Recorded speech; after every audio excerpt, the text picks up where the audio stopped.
doesn't make sense. I'm going to try recording this later. This is what I wore to work today, AirPods included. I have some mismatching earrings from Shein that I bought 2 pairs of so I could wear each style matching. Here's what the other pair look like. So they originally came in a pair like this, but I like the option to wear them as a matching set or wear them mismatched, so I bought a second pair. I have this very jazzy headband and I bought it in pink as well. I'm also thinking of getting it in black and green because it was only $5. I have my pearl pendant under my exaggerated collar tuxedo shirt. You can't really see it here, but it's ruffled like a 70s tuxedo. And my 2-tone trench coat. And I was reflecting on the correlation between how you dress and how you interact with people, because when I was little, I never wanted to work in an office because I thought that all people in office jobs had to wear grey suits and carry briefcases. And I couldn't think of anything worse, so I tried for a very long time to think of careers where I wouldn't have to work in an office. And then I got into a creative workplace and a casual workplace, and as I gradually moved into the corporate world, it was post-COVID, so dress codes were a bit more relaxed anyway. And now in the office I see all manner of different outfits and styles, and someone who wears her True Religion jeans from probably 20 years ago, to which I say mad respect, to people who manage to wear high heels every single day, people who don't seem at all affected by central heating, people who wear pantyhose, people who don't wear pantyhose, I don't know. But it's always really interesting to see what people wear, if they really dress up for work or if they've just got their standard work uniform. But it leads me to the concept of clothing as an icebreaker, because when you wear something that's a little bit out there or a little bit unusual, or even just something colourful, because in Melbourne everyone defaults to wearing black and so colour really stands out. But when you wear something that is really authentically you, something you purposefully chose, not just in the workplace but in shopping centres or around and about, people might comment. If they don't comment, they will just notice, they'll notice what you're wearing. And sometimes, if you're lucky, they will comment, or you may comment on what they're wearing. And that's not a gendered thing either. We had a new male department head start at our office last week, and I met him today, spoke to him in the morning, and then he was standing near me later in the day, and then he approached me and commented on, he liked my earrings and my headband. Then that got us chatting about the wearing of colour and dressing up. And I just think that clothing has an underrated power as an icebreaker for networking if you're in an office, or just getting to know new people if you're in an office and you're not that interested in networking, or just making someone's day, because you never know, if you comment on what someone's wearing, that you like it, of course, not if you say, oh, that's a really daggy jumper, why are you wearing that? But if you compliment what someone's wearing, you start the conversation about it, it's just such a great conversation starter, because it's something that they chose. It's not like you're commenting on something that they had no control over, like the colour of their eyes or the colour of their hair. But if it's something that they chose, they put thought into, it's just such a nice way to organically open up a conversation. And then who knows where that conversation might lead. You might see each other each time and then swap compliments, or it's just highly recommended.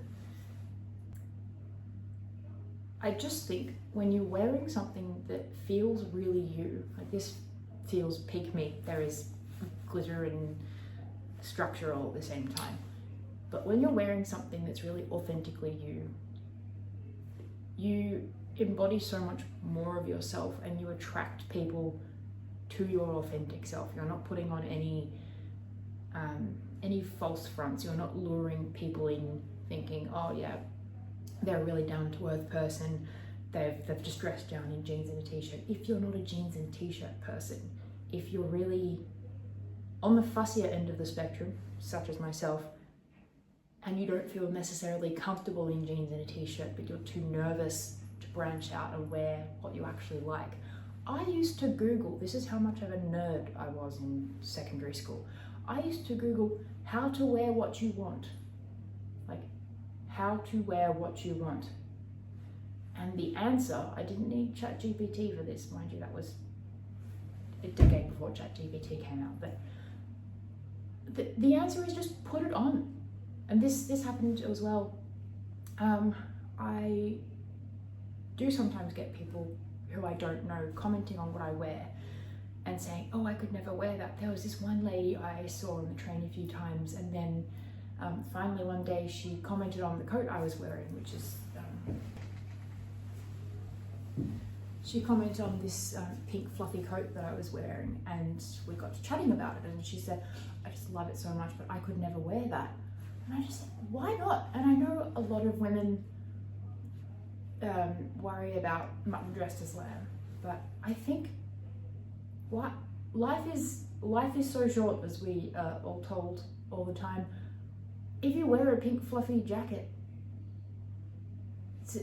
and you're happier for it, then do it. Don't hold yourself back from wearing things that you really like just because you think you shouldn't. And even I find myself doing that sometimes, and then I think, well, if I look back, do I want to think, oh, I dampened my sense of style, I dampened myself, even just physically on the outside. It has a mental effect on you as well. If you're not acting or you're not dressing in accordance with how you feel you are, how you feel you want to dress, then I don't know if it just happens to anyone else, but I just don't feel good. There are some mornings where I pick out an outfit, I put it in the bathroom, I get out of the shower and I think, no, that does not match how I feel today. So this may be a mood dresser thing if you're a mood dresser. But on the topic of the lady who commented on this jacket, she and I got to talking and asked each other, you know, what do you do for work? And it turns out she was a genetic counsellor, and I'd never heard of that.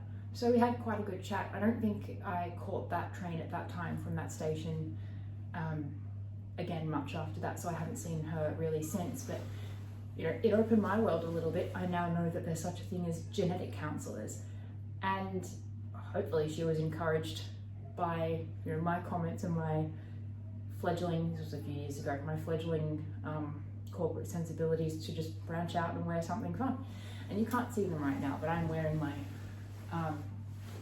sequin sneakers, and I wouldn't wear them to the office with jeans, but I would wear them with the pink pants that I'm wearing, because you just elevate something if it feels a little bit too casual to get away with in a setting, unless you're in a really strict environment. So yeah, I just think wear what makes you happy, and if you really like something, try it out.